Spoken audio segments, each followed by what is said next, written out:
So as I told, like today we will be discussing about mastering the main method and the object creation. So last class we have seen like how we create a class in Java, okay, and what are the fields for a particular class, say bank, and what could be their methods implementation. Okay, so we created a class called bank, and then we created three fields here like name, the account number, and the balance of that particular customer. And you all helped me out for declaring the variables for a particular, I mean, declaring the data type for our variables. Like for name, you all suggested me like it could be of type string. And for account number, as it contains bigger values, can be of type long. Then balance, as it contains decimal values, so it could be of type double. Then to print the current balance, okay, to print the current balance, we have implemented a method called print balance. We have implemented a method called print balance. It could be any user defined name. Then here we try printing the name of the customer, and then your current balance is so and so. Okay, your current balance is so and so. So this will print me the current balance. Then we seen that inside our test class, okay, inside our test class, we created the object for the bank. Okay, so we created the object here called bank for the class bank as bank C1 is equal to new bank. Okay, and we have seen last time like what exactly happens internally. As a revision we will do once again, and then we try filling the information like name of the customer as Rahul, account number of the customer as 1234, and the balance for the customer as 1000. And then we try printing the balance, so it prints Mr. Rahul, your current balance is 1000. Okay, Mr. Rahul, your current balance is 1000. Next I was talking about like object creation, like what exactly happens when bank C1 is equal to new bank. Okay. So I first thing, step number one, I told you like what happens is the class loader, okay, of your JVM will load that class in the method area. So when the bank class is first used, the class loader, okay, loads that bank.class file, which is a bytecode file, into the JVM's method area. Okay, and that information about that method, fields, and the bytecode of the bank will be stored in this. So this is our step number one. Whenever this line starts executing, because here I'm telling, please load this class called bank. Okay. Next step is step number two is about memory allocation in the heap. As I told you, like whenever we make use of this new operator, same like malloc, realloc, and calloc in C language, here new operator is responsible for allocating the memory in the heap dynamically. So this new operator, along with the constructor, allocates the memory in the heap area, allocates the memory in the heap area for that particular object. Okay, and then the bank constructor, this is the constructor which is basically call it as a default constructor. We discussed last time like default constructor is responsible for filling the default values. So the constructor is executed and the default values are assigned, and the default values are assigned. I shown you this practically, diagrammatically. I shown you like what exactly happens at that line. So when I say bank B1 C1 is equal to new bank. Yeah, good evening. Bank C1 is equal to new bank. When I execute this line, as I told you first, this line get execute. Okay, it is responsible for allocating the memory. So you can imagine like the memory gets allocated here for this object. Okay, the memory gets allocated for this object, and then default constructor gets called, and when exactly the memory gets allocated, it will fill with the fields. Like we have three fields in the bank class, like the name of the customer, the account number of the customer, and the balance of the customer. So it gets created here. So the name field gets created, the account number field gets created, and then balance field gets created. Then the job of this default constructor. So this is my default constructor, meaning this constructor is provided by the compiler. So the job of the default constructor is to fill the default values. Let's say the string has a default value null. The integers or long will have a default value as 0, and the balance will have a default value called 0 0.0. So this is getting created in the special memory called heap.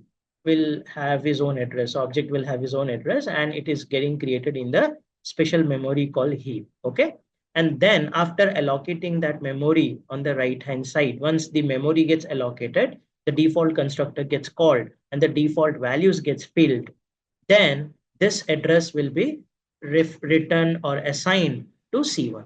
This address will be assigned to C1. Now, here there will be a stack memory. Okay, there will be a stack memory where that reference gets created. Okay, where that reference will be created C1, and this C1 will be referring to this object. C1 will be referring to this particular object. So this is what happened at this particular line. Okay. So new bank allocates the memory in the heap area for that particular object, and then the constructor gets called, the default constructor gets called, and it gets executed, and the default values are assigned. The default values are assigned. So I told you for integers, long, byte, short, it will be 0. For float, double, 0 0.0. For Boolean, it will be false. And for object type, it will be null. Please type Y if this slide is clear, because this is very important slide. Let's see with others. Is this slide okay for all? Okay, great. Okay, next we have seen like step number 3. Can you explain difference between heap and stack ones? Of course. Basically, Manoj, heap is the actually the stack, heap, all these are the special memory locations. Okay, special memory location. So basically what happens, all local data and local references and all will be created in stack, okay, which is a special type of memory, and all dynamically created data will be created in the heap, which is true with all the languages like C, C++, Python, Java. You'll have these type of memories, okay, stack, heap. There are others like method area, native stack. So there are a lot of different memories are available. Basically, for now, as a beginner, these two memories, if you know, it's good to know. Like heap basically is the special memory where dynamically allocated data will be stored, like objects will be created dynamically using new operator. So it's getting created in the heap. And stack is actually a reference to a method. So every method will have their own local stack. So C1 is actually getting created inside the main. So there will be a stack for main method. And in that, the reference will be created. And once the main completes its execution, the stack will automatically gets deleted. So reference will be deleted. And then when it executes, it's again referred to that particular object, right? So this is what exactly difference between a stack and heap. For us, what actually need to understand, like what gets created in stack and what gets created in heap. Okay, great. Now, next step is reference in the stack. I already told you C1 is a reference variable here in our case, is created in the stack area of the main method. Okay, as I already told you, this is the stack area for the main method. C1 is getting created in the stack area of the main method, and it will store the address, which is the ID of that particular object in the heap.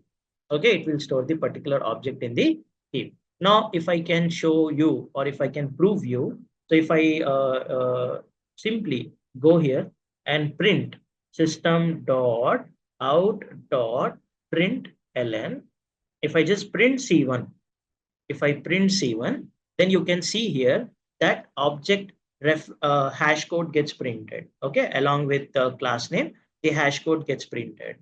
Now, if I simply go here and run our code, okay, let's say we compile the code Java C test.java, the code gets compiled, okay, and now when I run test, you can see here that a hash code is, oh, I haven't saved the file, so I need to save this. Okay, it was printing me the earlier message. Now again I compile, I run the code. Now you can see the address of that class getting printed. So the name of the class followed by the hash code. Okay. So this is how you can see that C1 is actually containing the address of the object. Okay, the address of the object. Similar thing happens when I create the second object, the third object, the fourth object. Every time it happens the same. Next steps, what we did is we try to give the actual values instead of having this default values. Instead of having this default values here, we try giving the actual value. So when I say c1.name as Rahul, then what happens here that this null is removed. Okay, null is removed and Rahul will be assigned to name at line number 7. At line number 7. At line number 8, what happens? The account number will be filled with 1234. Okay, account number will be initialized with 1234. And at line number 9, the balance will be filled with 1000. So the balance will be filled with 1000. So this way, the actual data gets stored. Okay, this way the actual data gets stored. So the name, the account number, and the balance getting stored in the object, and C1 will be referring to that object. Now, when I call this print balance, it will go to bank class. Okay, it will go to bank class. And inside that bank class, you see I'm implementing this print ln method where I'm printing the name of that particular object and your current balance is so and so. So this gets printed when I just execute the code now. So when I compile the code and execute the code, you can see Rahul, your current balance is 1000.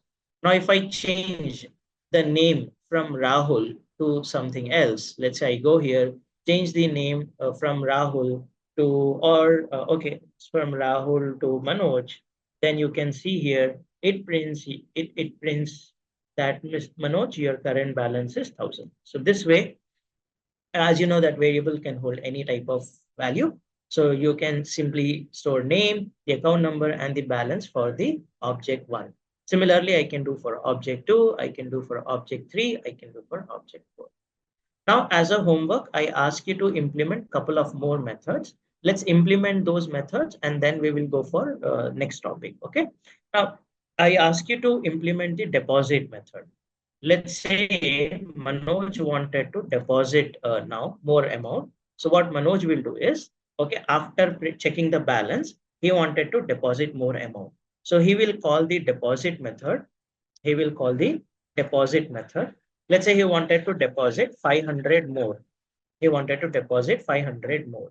Okay, after depositing, okay, Manoj again wants to check the balance. Okay, again he wanted to check the balance here now. So this way, I should implement this deposit method, which will deposit 500 with the current balance. Now, after that, it should print 1500. So here the current balance is 1000. After depositing, the current balance should become 1500. If possible, can you tell us how to install Java 8 properly? Yes, Vamshi, I'll do that. Okay, I'll show you that how you install the Java in your local machines as well. Okay, but for now, I have to complete a couple of topics, Vamshi. After completing that, I'll guide you. Okay, even anytime you can, even anybody is having doubt in installation or you're getting struck while installing, my office at placements, you can come anytime with your laptop possibly, so that even I can help you if you're getting some bugs while installing the application. Okay, even I will explain here. Now I wanted to implement this deposit method. Can somebody help me how my deposit method will be now? Someone please help me out how I should implement my deposit method as per the requirement. Now I should able to deposit this 500. And when I print balance, it should print me 1500. It should print me 1500. Now anyone can help me how I deposit? Very nice. So I will be taking a return type as void. Thank you, Shravani. And the name of the method as deposit. And Shravani has suggested like it will take the amount as an argument because I'm passing the amount here, right? Of type double, So here what we will do is we will accept that. Here I'm not passing any argument while calling the print balance. You see, so it's no argument method. Now I'm passing the argument as the amount, so I should accept it. Okay, so I will accept of type double, because any value with decimal will be treated as double. So I'll take a double as a data type and store the value as amount. So this is my argument, right? This is called as argument, as you have learned in C language in the same way. Now, even Anirudh and others have suggested, like here, I can simply add this amount to the balance. And she can simply add this amount to the balance. So I will say balance is equal to balance plus amount. Okay, balance is equal to balance plus amount. Now you can see that the deposit method gets called and the amount will be stored in this local variable, and then that amount will be added to the balance and then get stored in the balance here now. So this way, previous balance is 1000, the current amount is 500. So 1000 plus 500 will be added and that will be stored in the balance called 1500. Now for Manoj, the balance will become 15. Now, if I go and compile my code and run, you can see the change that it will print the balance for 2 times. Manoj, your current balance is 1000 initially. After deposit, Manoj, current balance becomes 15. Clear for all that how I implemented the deposit method? Just type Y if it is clear. I have asked you to implement it as a homework. Yeah, thank you, Srikar. Others, any question from line number 10, 11, and 12? Okay, fine. Now I wanted to implement, yeah, thank you, Vamshi, thank you, everyone. So I wanted to implement withdraw also. I wanted to implement withdraw as well. Okay, let's say what we will do is we will create one more object. Okay, we will create one more object and try to perform withdraw on that object. So let's say I create bank C2 is equal to new bank, a new object will be created. Let's say we say C2 dot name is equal to Rahul. Okay, and C2 dot account number is equal to 6789 something. C2 dot balance is equal to 1234. Okay, 1234. And C2 dot print balance will print 1234. And instead of deposit, let's say the second person, Rahul, wanted to withdraw the amount. Okay, he wanted to withdraw the amount. He wanted to withdraw 500. He wanted to withdraw 500 and I have to print this balance. So you can see for first object, it will deposit. I can do for same object, but I thought of making one more object so that you can understand like what happens at this particular line. So at this particular line, a new object will be created, same like this. A new object will be created, okay, with data as Rahul, account number as 6789, balance as 1234. When you print the balance, it will print this balance.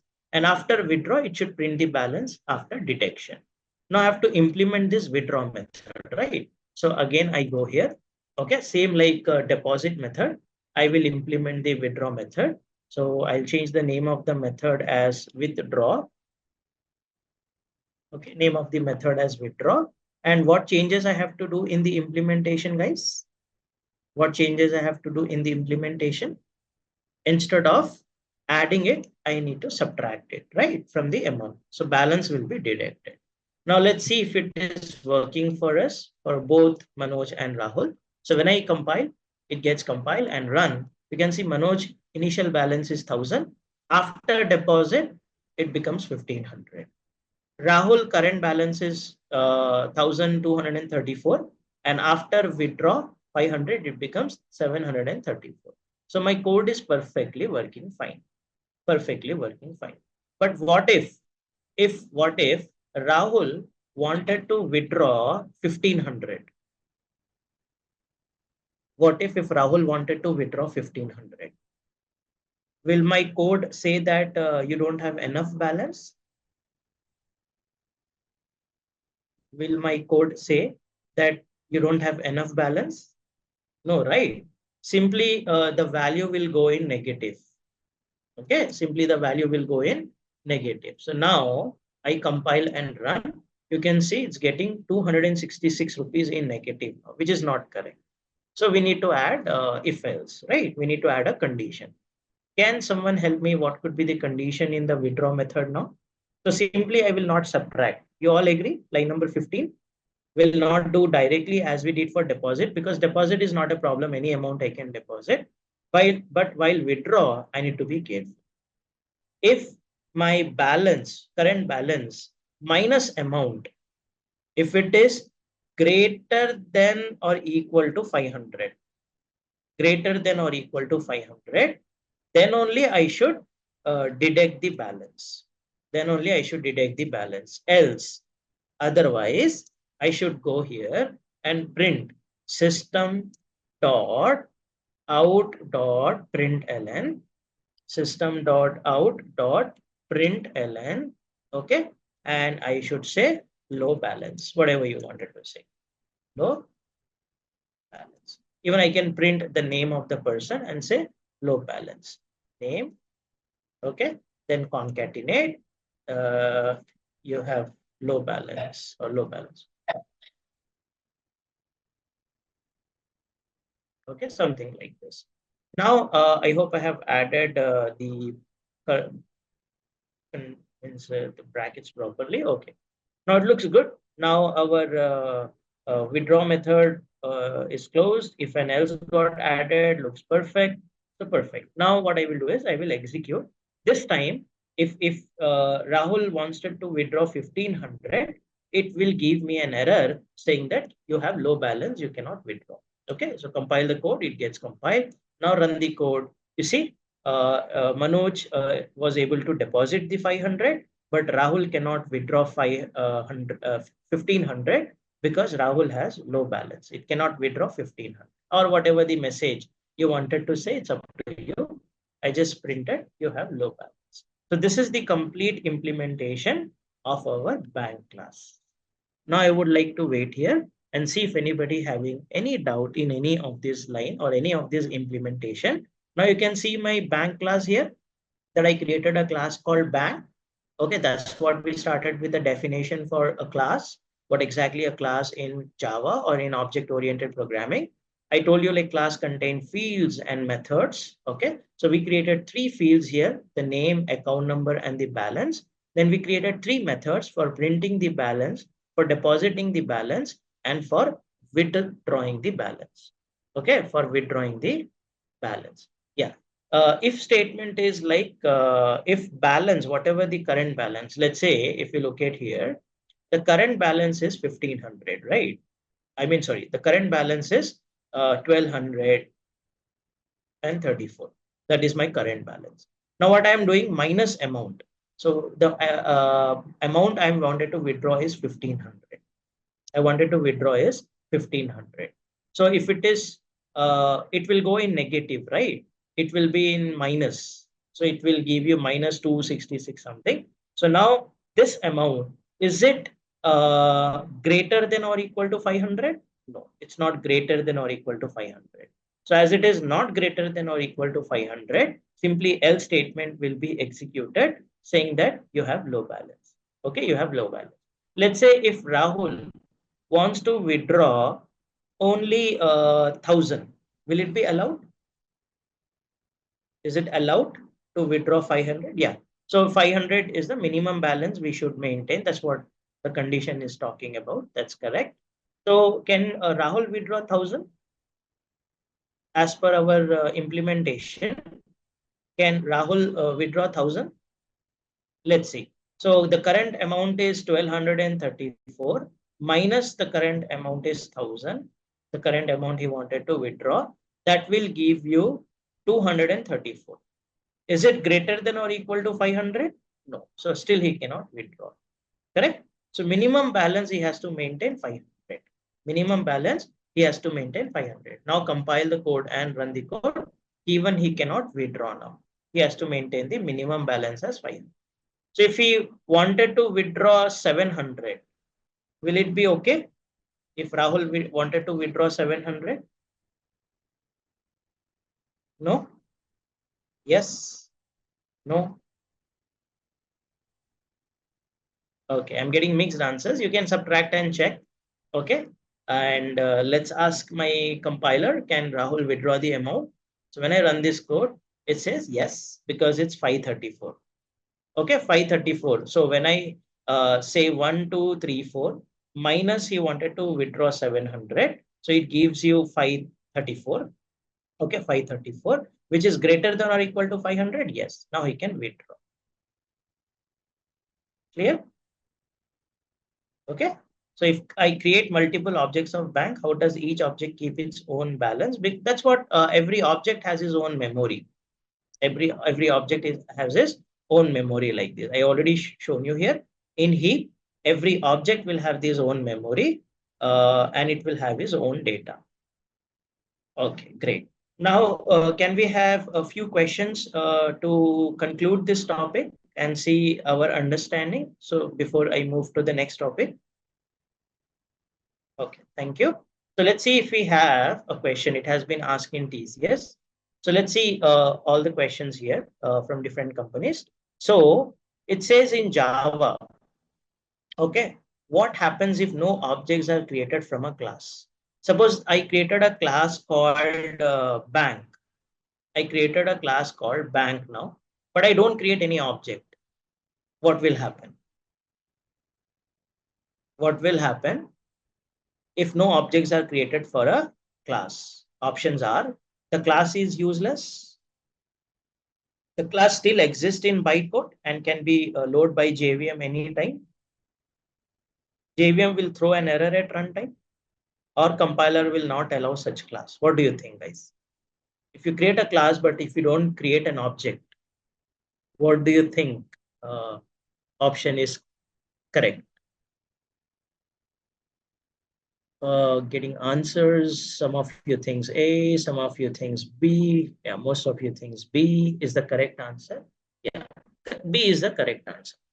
Okay, so B is the correct answer. Why? Because the class is still okay. There is nothing wrong with the class. It's a blueprint. Okay, but no memory and all gets allocated. Simply it converts into a bytecode when I compile, and you can keep it. And whenever you want, you can run that bytecode in the JVM. Right? Nothing wrong. But memory will not be allocated unless and until you create an object. Correct? So option B is correct. So even if no object is created, the class definition can be compiled and can be keep it. There is no problem. Now, the next question is asked in Oracle. What if we don't write new bank, but just say bank C1? If I don't write this bank C1 is equal to new bank, if I don't write this right hand side, what will happen here now? What exactly happening? Does it allocating the memory? What exactly getting happen when I say bank C1 is equal to semicolon? Will it throw any error, or will it work fine? If yes, whether the memory gets allocated? What exactly happens when I say bank C1? No object is getting created. Okay, but what exactly happening at this line? Bank C1. Okay, some of you thinks error. Okay, some of you thinks it will give an error. Fine. Actually, there will be no error. Okay, obviously memory will not be allocated because constructor and new is not getting called, so no memory will be allocated. So basically, a reference will be created inside the stack of type bank. Correct? Okay. So here what happens? Only a reference variable is created on stack, but no object in the heap. You agree with this answer? All of you agree with this answer? That when I say bank C1, okay, no object is getting created. Simply a reference will be created in the stack. Simply a reference will be created in the stack. So let me prove this. So suppose I go here, okay, simply I will write bank C1, nothing happens. Okay, nothing happens, no error. But when I print, it will print nothing actually, no output because I'm not calling anything. So no object is getting created. But when I try to print C1, it will give error. When I try to print C1, it will give error because it does not exist. So when I say print C1, when I say print C1, this time it may give an error because no memory has allocated for it. So you see, C1 might not have been initialized. So you cannot print C1 because it has nothing now. It's just a reference. It's not referring to anyone. So printing C1 may give you error, but this line will not give you error. Now in next line, I can allocate the memories. Let's say C1 is equal to new bank. Okay, new bank. Then the memory gets allocated and initialized to C1. So basically, instead of writing this in two lines, we generally write in a single line, but actually this is more readable, right? Creating a reference of type bank, then creating an object of bank and then assigning it to C1. So this will work and this will allocate the memory for us. Okay. Now let's go for some code snippets for having more understanding. Now bank C1 is equal to new bank C2 is equal to new bank, and bank C3 is equal to C1. Can you tell me like what exactly happening here? How many objects are getting created? And diagrammatically, you can help me. What happens at line number 1?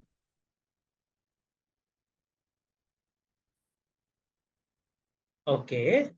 How many objects are getting created? 2 objects or 3 objects? How many objects are getting created? Uh, okay. Line number 1 will create one object and line number 2 will create another object, right? So let me show you what happens at line number 1. So line number 1 will create me an object. So here, line number 1 will create me an object referred by C1. Okay, referred by C1. Line number 1 will create an object. Line number 2 again will create another object. So line number 2 is creating another object for me. Okay, line number 2 is creating another object for me. So C2 will be referring to that object. C2 will be referring to that object. And line number 3 will not create object. Why? Because I'm not using new bank, right? Remember, new will allocate the memory. Okay, but here C1 address I'm assigning to C3. So reference will be created called C3. A reference will be created called C3, which is referring to C1. So C3 will also be referring to C1. So that's the meaning of reference. Reference is basically, it tells that I can refer to any object. I can refer to bank object. I can refer to employee object. I can refer to string object. I can refer to student object. I just a reference. I can refer to any object. So here C1 gets created in object 1 in the heap. C2 referring to the object in the heap. But C3 is just another reference to object C1 only. So here, how many objects are getting created? 2 objects are getting created. 2 objects are getting created. And how many references are getting created? 3 references are getting. Clear, everyone? Now, next, let's say another question, a code snippet now. So we have a class called pen with a variable int ink is equal to 10. I create a test class as a main method. Now, when I say pen p1 is equal to new pen, an object gets created. Pen p2 is equal to new pen, an object gets created. Okay. And then if I print p1 is equal to p2, what gets printed now? What gets printed when I say P1 is equal to P2? Okay, it prints true. Okay, so what exactly this equals are checking, guys? What exactly this equal is checking? Content? No, it will not check the content now. Yeah, with objects, it will check the address. Okay, it will check the address. Now tell me, is the addresses are same for P1 and P2? Addresses are same for P1 and P2? No, right? Because this is a different object and this is a different object. Two objects are getting created. Like in our bank example also, or whatever the objects we created. Let's say I go here and now I create an object now. Let's say I create an object here referred by P1. Okay, referred by P1. So P1 is referring to that. Let's say it has an address like 2001. So this is what happens at line number 1, I can say. Then when I go here, another object gets created now. Okay, another object will be created. Let's say we will have an address as 3001. Okay, and P2 will be referring to this new object. So P1 is object referred by P1. Second object is referred by P2. Second object is referred by P2. So P1 is equal to P2. Basically check the addresses, not the content. Okay. So it will check the address. So it will check whether 2001 is equal to 3001. No, it is not. It is not. Okay. So it will give you the answer as false. Okay. Options are true, false, or compilation error, or depends on the JVM. Then the correct answer is B, which is false, because each new creates a different object in the heap. References are different. References are different. So when I do here same, let's say if I create a bank object as bank C1 is equal to new bank, and I create another object, let's say bank C2 is equal to new bank, and then if I print system dot out dot print, okay, print C1 is equal to C2. C1 is equal to C2. It will tell me false because both are referring to different locations. Now compile the code. It gets compiled. Run the code now. When I run the code, you can see here it's printing me false because both are referring to the different object. So it will not check the content. It will check the address. Remember this equal symbol with objects will check the addresses, but with primitives, it will check the content. Is this clear for all? Is this question clear for all? Then I have a quick question for you asked in Cognizant. String name is equal to BMW. And then I create a class, then I create an object, okay? And then C2 is equal to C1. And then I say C2 dot name is equal to Audi. And then I print C1 dot name. Now please look at this and tell me what will be the output based on your understanding. That will give error Pranay because that is an assignment. You see, this is an assignment. So C2 will be referring to C1 in that case. Now look at this code and tell me what name will be printed now, BMW or Audi. I'm getting mixed answers. Some of you thinks it will print BMW and some of you thinks it will print Audi. Okay, let's try to work here and see. Okay, in the first case, when I say car C1 is equal to new car, okay, when I say car C1 is equal to new car, let's see what is happening here. Okay, so here an object will be created, with name as BMW, name as BMW. Okay, so an object is getting created now. So let me put it as in double quotes as a string. Now, who is referring to that now? C1 will be referring to it. Okay, C1 will be referring to it. But in line number 2, I'm not creating a new object. C2 is referring to the same object actually.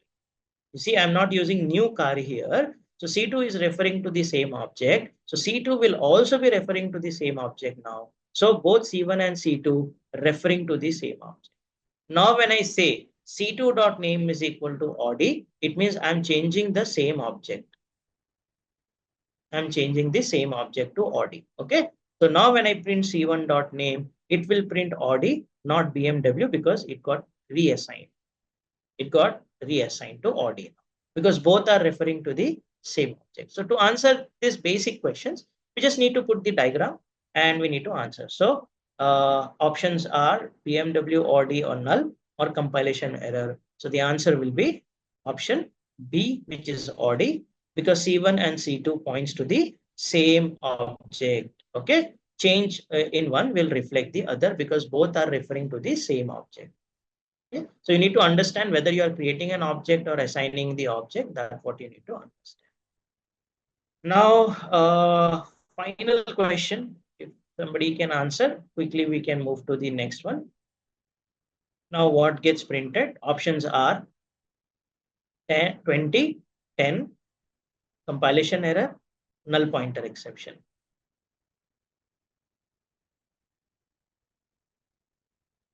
Okay, I got the first answer. Now, I guess all of you are having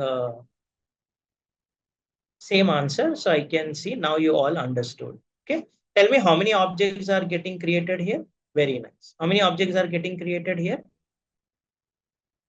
2 objects. Both will have different values, right? Initial value will be 10. Initial value will be 10. but T1 is changing to 20. So only T1 will change, not T2. Okay, only T1 will change, not T2. So the T2 will remain same. So the correct answer is option B, which is 10, because C1 and C2 points, no, explanation is wrong, but basically they're pointing to the same. So with this, we have done with the object creation topic. So I hope all of you are very clear with object creation, like how we create a class, how we create object, what exactly happened internally, when we call it as reference, when we call it as an object, and how object creation is happening, how references are referring, and when they're referring multiple references, change in one, how it affects others. I hope all of you have a very clear understanding for object creation concept. Shall we go for the next topic called main method in Java? Okay. One of the very important concept, and generally we'll have a lot of confusion. And after this, we'll take up one of the advanced concept after this main method. Great. Thank you. Thank you very much. Now, basically, let me get a fresh page so that I can start from beginning. I'll just say that I wanted to have a new one. Let's not save this. Okay. Now I got a new file here. Okay. Now, last time you have learned the structure of Java program, right? And we started working with a class as well. Now let's go for the next step. So basically, in Java, you can write classes in two ways. You can write classes in two ways. One is called executable class. Okay, one is called executable class. The other one is called non-executable class. Okay, non-executable class. Can you guess what is mean by executable class here? What is mean by an executable class? It means the class which we can execute. It's called executable class. Okay. Now look at the bank class and tell me, is the bank class an executable class? First of all, can I compile this bank class? Can I say Java C bank.java? Can I compile the class? Yes, any class can be compiled because simply it converts into a bytecode. Okay, it will simply convert into a bytecode. The class gets compiled. Now, can I run this class? Can I run this class? No. Why I cannot run this class, Pawan? Why I cannot run this class? Because it has no main method. Okay, so non-executable class will not have main method. Okay, no main method. So if we don't have main method, it's called non-executable class. You cannot execute it. You can compile it, but you cannot execute it. If you have a main method, then that class can be executed. So bank class is a non-executable class because I don't have main method. So I will be getting an error. You see, main method not found. Because whenever I call JVM to execute the program, it will look for the main method. So it tells that you don't have a main method. Now, can I provide main method in bank class? Can I provide main method in bank class? How many of you think I can provide main method in bank class? Yes or no? Can I provide main method in bank class? Yes, we can provide main method in bank class, nothing wrong.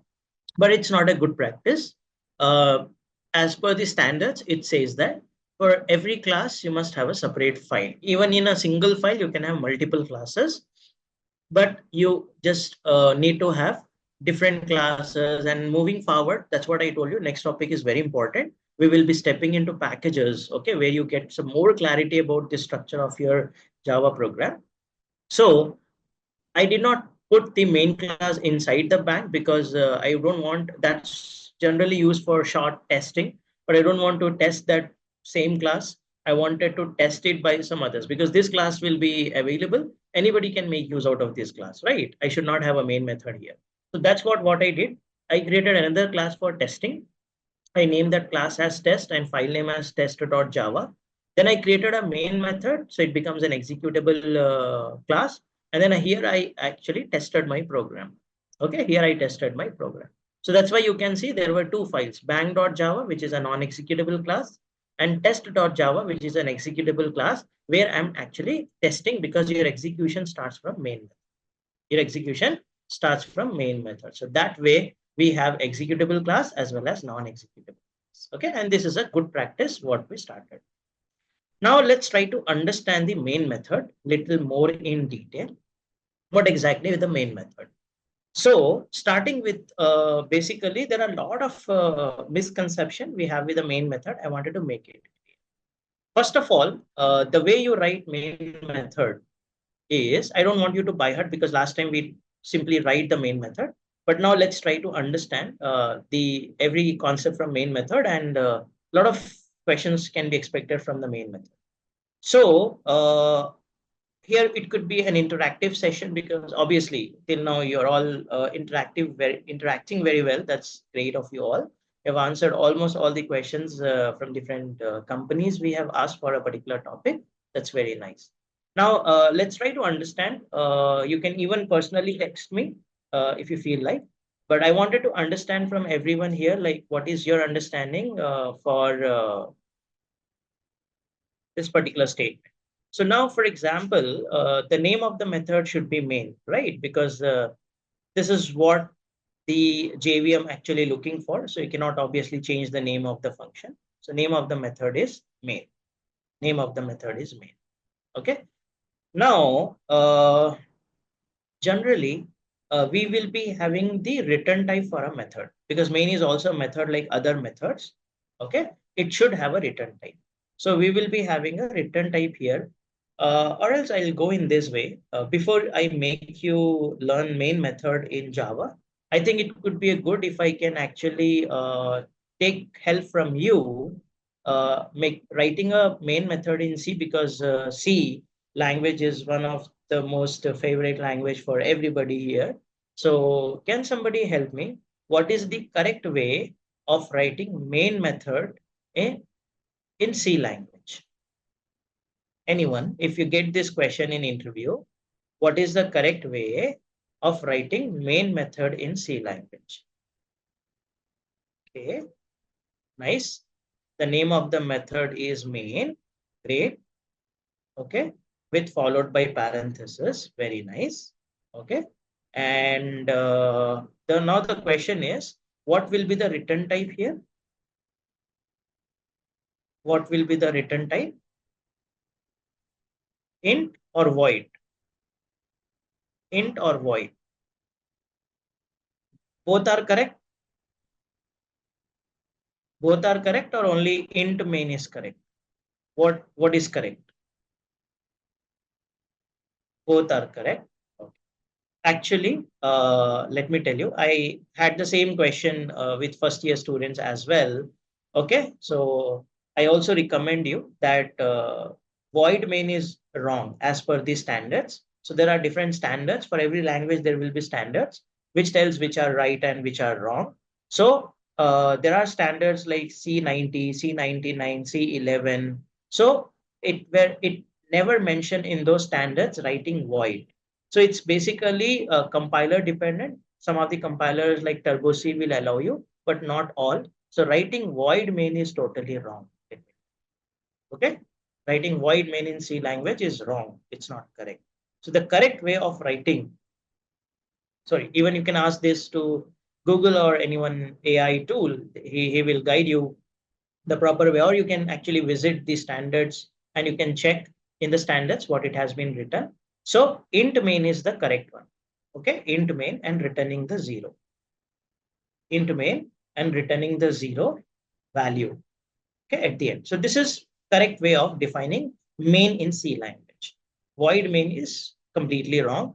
Having no return type may work with the old versions of C, but not with the latest version, so it will not be working.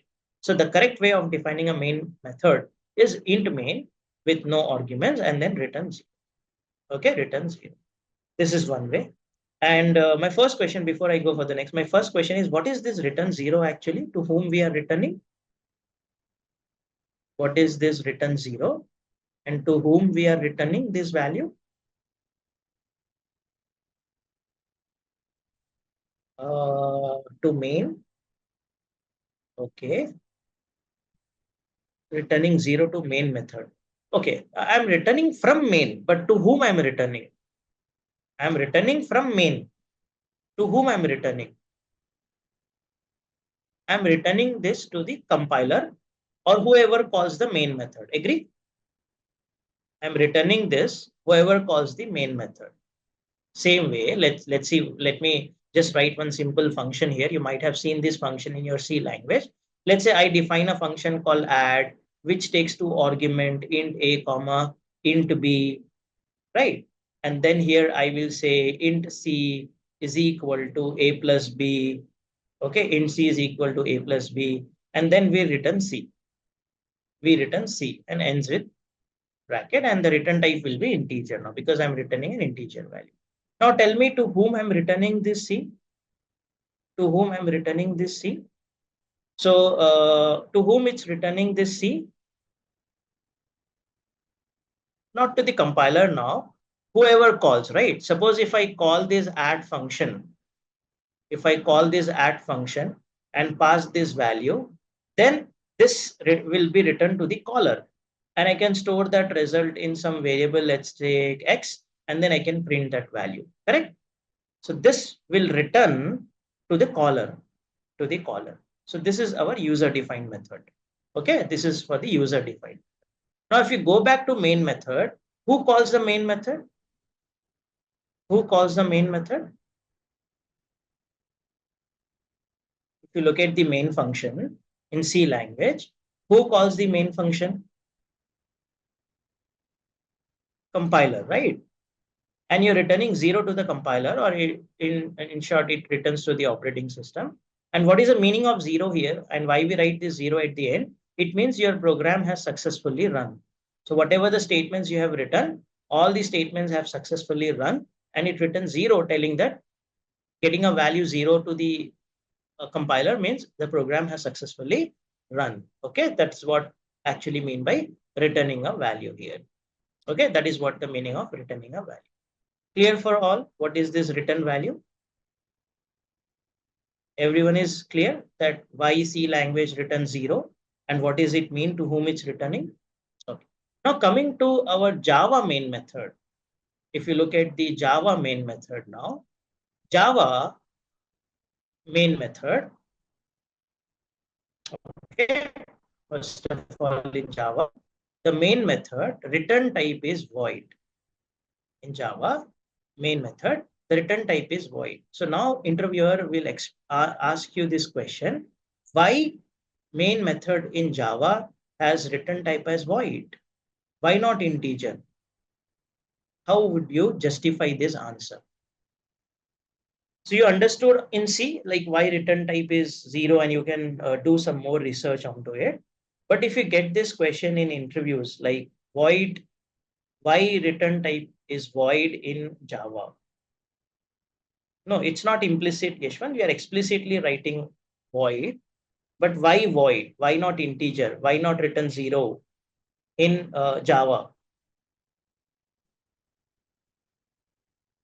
No, we cannot write anything actually. It should be void only. This is Java has decided my main method will not return any value.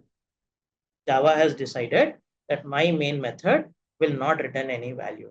So it cannot be anything. It should be void only. But why?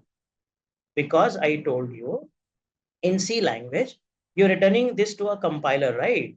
And different compiler behaves differently, and different operating systems behave differently. Some operating system expects that value to return, and some does not expect to return. That's why you told me writing void is also valid, right? Because some compiler, some operating system accepts it, and some does not accept it, will give you warning. Whereas Java is platform dependent or platform independent language. Whereas Java is platform dependent or platform independent language? Independent. Platform independent language, right? So it says that I will not behave differently for different operating platforms. I will not return any value. Okay.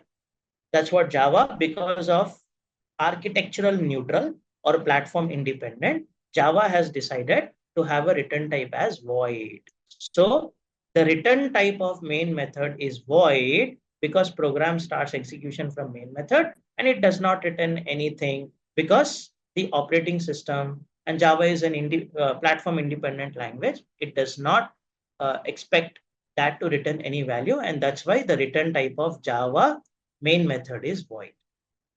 Clear with all of you? Is this clear? Why not in, why void? Can you please justify in interviews or in Viva why the main method return type is void? Very nice. Very okay. Great. Great. Now moving forward, like I ask you which main method is correct. Can you tell me what is this A and B called as? Anyone? Now listen very carefully. Can anyone tell me what is this A and B called as? Arguments or parameters, right? Okay, arguments or the parameters. And I will, uh, what will be the value of A and what will be the value of B here? What is the value of A and what is the value of B? 2 and 3, because 2 I'm passing from here. So, 2 will be stored in A, right? 2 will be stored in A and 3 will be stored in B. 3 will be stored in B. Okay, so this is the argument passing. So similarly, do you know that your main method will also take arguments? Because while calling, the compiler calls the main method, you can tell compiler to pass the values. That is called command line argument, meaning from command prompt. Let's say you compile the code. How you compile the code? Let's say GCC. The name of the program is, let's say, hello.c. So we will compile hello.c. Now, when I say ./a.out and I will pass hello world, this is called command line argument. Okay, this is called command line argument. So where it will get stored? It will get stored in the arguments of the main method. Can at least tell me how many arguments this main method takes? Anyone here? Have you ever seen the arguments for the main method before? A very important topic, huh? Both for C as well as for Java. Command line argument is very important topic. No, it doesn't take infinite. Obviously, the parameter should be limited, right? So basically, it takes two arguments. One is of type integer, which is called argument count. Have you seen this main method? Like this, argument count. Another one is character array of pointer, okay, where it will actually store the data. So argument count will contain the number of arguments you are passing. As the number of arguments I'm passing is 2, so this value will be 2. And this is an array. This is an array. It will have actually 3 blocks. The first block will contain the name of the program. Second will contain hello. The third will contain world. Third will contain world. Okay. So basically, you can pass this string data from the command prompt and you can store it. Similarly in Java also. But one thing in C language, it is optional. One thing in C language, it is optional, meaning if you don't give it, it's okay. The arguments can be empty. Whereas in Java, it is mandatory because there's no string data type to store string. That's why we use character array of pointers. Whereas in Java, we have a special type called string. So it will take string array. It will take string array. Now you can name any variable. So it will take string array. What we can do while compiling and executing, we can pass the data to this string array. And it is compulsory, not optional in Java. Okay. Same like C language. You may be thinking like C language takes 2 argument. Why not Java takes 2 argument? Because string has one attribute called length. which will tell you the length of the argument. So that's why argument count is not required. Only this is required to store. So in this array, it will store the command line data. So whatever the data you are passing from the command prompt, it gets stored in A. It gets stored in A. Let me prove that. Let me prove it for you. Now I go to my test class. You can see here my main method. My main method return type is void. It's taking string array. Even you can keep brackets here or you can keep brackets here, not a problem. Now I go and say system dot out dot println. Let's say I wanted to print the first argument. Can someone help me? How can I print the first argument? Whatever I'm passing from command line argument, I wanted to print the first argument. It gets stored in the string array. So how to print that first argument? Or else first I will print the length. So args dot length. Okay, that will print me the length. Okay, that will show you how many arguments I am passing. Next, I wanted to print the first argument. I wanted to print the first argument. So how to print the first argument now? What will be the index value for a first argument in an array? It will be args of 0. Agree? Args, if you're getting confused with args, let me name it as X. Okay? It can be any name. X is an array now. So what happens when I pass hello world? Let's say I pass hello world. The length will be 2. It will create an array with 2 blocks. First will contain hello. The second will contain world. Not like C language, the first contains the name of the program. Here it first argument contains hello. So it's referred by X. You can see is an array. This will be 0. This will be 1. So now if I print 0, it means I'm printing the first one. Now let me show you that. Let me prove you with command line argument. Anyhow, there is a topic called command line argument. I'm not discussing now, but to make you understand the code, okay, I compile. Now while executing, I will pass the data. Let's say I'll pass hello world. Now, what will be the length of the arguments now? How many data I'm passing? How many data I'm passing? What will be the length? Come on, anyone? 2, right? So length will print me 2. And what is the first value? What is the first value here? What is the first value? Hello. Hello. Okay. It will store the complete string. Hello. So now you can see that it gets print you. Number of length is 2 and the first value is hello. If I have to print world, what should I do? X of 1. Okay. Let's say I execute the code. And this time I go here. I will okay, say X of 1. Now you can see that second argument will also get printed. So basically this is called command line argument. Okay. Now I compile the code again. I did changes. I run the code with hello world. Now you can see there are 2 arguments, hello and the world. Now if I pass more data, hello world Java. Okay, any number of data I pass, I wanted to print it. You can take a loop and you can print it. Okay, but now I'm not going to tell you. So you understood what is this argument?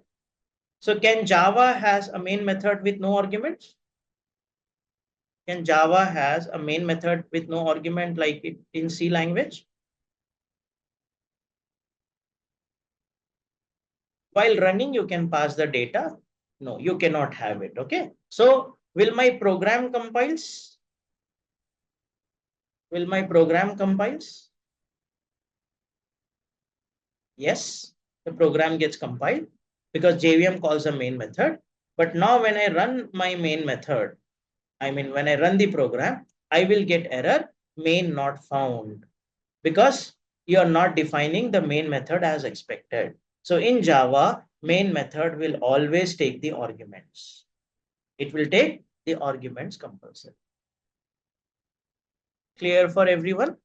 These 2 important concepts are clear. Return type and the arguments are clear for all. Vamshi says yes. Thank you, Vamshi. Thank you, Srikar. I need confirmation with everyone because at least every person will expect you to know the main method correctly. So you can able to justify that why return type is void, why the arguments compulsory, what kind of arguments it takes. Moving forward, we will be having a complete session on command line argument. Today, I just introduced the argument. Later, I will explain you the command line argument more in detail. Okay, more in detail. Now, a couple of more important things, then we'll conclude with few questions on main method as well. So, since Java is a pure object-oriented language, without creating an object to a class, it is not possible to access the method or the members of the class. Do you agree? That suppose I have a bank class now.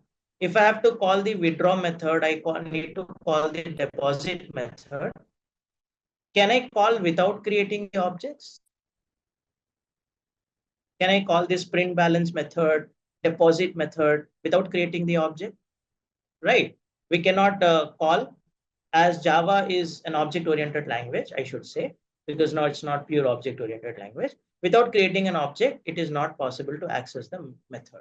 Now, do you agree that to call the main method, who calls the main method? Who calls the main method? Not compiler. Compiler will not call the main method in Java. JVM calls the main method. Okay, JVM calls the main method. Now, main method is in which class? Main method is in which class? Test class. So JVM has to create the object of the test class, right? JVM need to create the object of the test class, right? Okay. And just to call the method, creation of object will take time, right? Its performance of the JVM will get down. So basically, there is one more way to call the methods in Java. Okay. So I told you, like, with objects only we should call the methods. But if the method is static, okay, then you can call that method with a class name. Now, print balance, I can call without creating object also. I can say bank dot print balance. Bank dot print balance. Anyhow, it will contains nothing. So it will not print anyhow. And one more thing is static methods, accessing the non-static data, but at least I'll show you calling, nothing gets wrong, nothing gets printed, but this program will work fine. I can call with class name if the method is static. If the method, you make the method as static, then no need to create the object. You can call. Now you will see there will be no compilation error. When I compile the code, it gets compiled. When I run, it's running, so no error. So JVM will not create the object. It has to call with a class name. Now main method compulsory static. Okay, you have to make the main method compulsory static because JVM calls this main method with class name, not by creating the object. So, but main method is also a method, okay, inside the class. Since program execution starts from main method, we need to call the main method without creating the object. So that's why JVM calls the main method. So static methods are the methods which can be called and execute without creating object. So since we want to call the main method without an object, so we should declare the main method as static. JVM calls the main method using class name dot main at the time of running the program. So that is the reason main is static. So you will get this question in interviews or Viva, at least, that why main method is static in Java. So we need to justify these points that static methods can be called and execute without creating object, and JVM calls the main method without creating an object with a class name. So that is why the main method should be static. Then finally, okay, main method should also be public because JVM is the program written by Java soft people. and main method is present in some other location. So to access that main method, it should be declared as public. So that is why it should be public, it should be static, it should be void, it should be main with an object. Any changes, remember, will not accept. Any changes you do, if you say public void main, it will not accept. Okay, it will not accept. You see, the program, when I compile, it gets compiled, but when I run, it says main method is not static in the class. Please define the main method as public static void main. It's very clearly telling you that it should be static compulsory. If I make it the main method as default or public, it still gives me error saying that it's not correct. So when I compile the code, when I run the code, again, I'm getting the error that please define the main method as public static void main. So main method in Java should be public, should be static, should be void, should be. So no changes allowed for the main method. So you need to justify why it should be public, why it should be static, why it should return type as void, name of the method as main, what arguments it takes. The only possible changes are, instead of public static, you can write static public, no problem. This will be allowed. You see, this will compile and run successfully. Obviously, no output, but it will get compile and run. No changes. But you cannot change the position of the return type. This is wrong. You cannot do this way. Okay. Return type should be just before the name of the method. So this is wrong. Okay. We'll get a lot of errors here. So this is the change allowed. Okay. Instead of static, public static, I can write static public. In Java, array can be declared in multiple ways. You can put subscript before or after the data type as well. This is Java style of declaring. So this is allowed. Okay. This will compile and run. Okay. This will compile and run the program. So this is perfectly okay. And even change the variable name is okay. Even ellipses are allowed. We will study this later. Even these ellipses are allowed. Okay. Internally, it will be treated as an array. So when I compile and when I run, so this is perfectly okay. There's nothing. So only these changes are allowed, except that no changes are allowed in Java. So okay, you should write main method as public static void main. Okay. Now, what is the primary reason for public keyword in the public static void main? See the options and please justify which is the correct option. Few questions to conclude the main method. Yeah, Pranay says to explain the static once again. Okay, Pranay, I'll explain the static once again. But let's see that if all of us can able to conclude this main method. What is the primary reason for public keyword in public static void main? It allows the JVM to invoke the main method from outside the class. It ensures that method is inherited by subclass. It makes the method accessible from other classes in the same package. It prevents the method from being overridden. Which option is correct? Don't you think like it allows the JVM to invoke the method from any class? Because main method will be invoked by JVM, right? So option A is correct. Okay, correct answer is A. So it allows JVM to invoke the method from the class, any class. Okay, from any class. So basically, option A is correct. It makes the method accessible from other class in the same package, because public is accessible everywhere, not only in the same package, it is accessible everywhere. We are talking about the main method. Okay, so it is accessible everywhere. Once you make it public, it is accessible by everywhere. But basically, it is invoked by JVM. So that's why option A is correct. Okay. Now, let's see. There's a code snippet. Can you tell me which option is correct? Public static void main, string, arguments, the parameter name does not matter. So option A is the code compiles and print the answer. Will I get compile time error? Because the argument name should be args. The code compiles but throw a runtime error. The code compiles and run but argument array is null. Which option you think correct? Invoke means calling. Okay.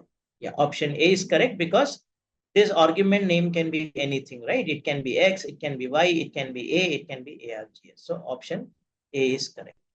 Okay, option A is correct. Now, string argument parameter is used for which purpose? To identify the user who is running the program, to pass command line arguments to the program, to store the return value of the program, to specify the Java version required to run the Java program. Why we use this string argument? Option B, right? To pass the command line argument. As I told you, we just had an introduction today, but we'll be discussing in detail what is command line argument and all we will be discussing.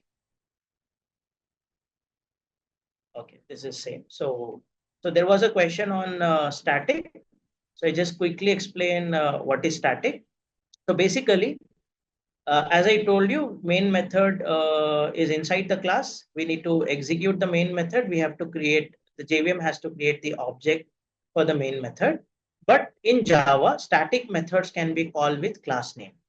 Okay, static methods can be executed without creating the object. So main method has to be called without creating the object with a class name. So that is why main should be static in Java. Okay, so this is all for today. If no questions, we'll take a leave for today and we'll see you in the next session with the next topic.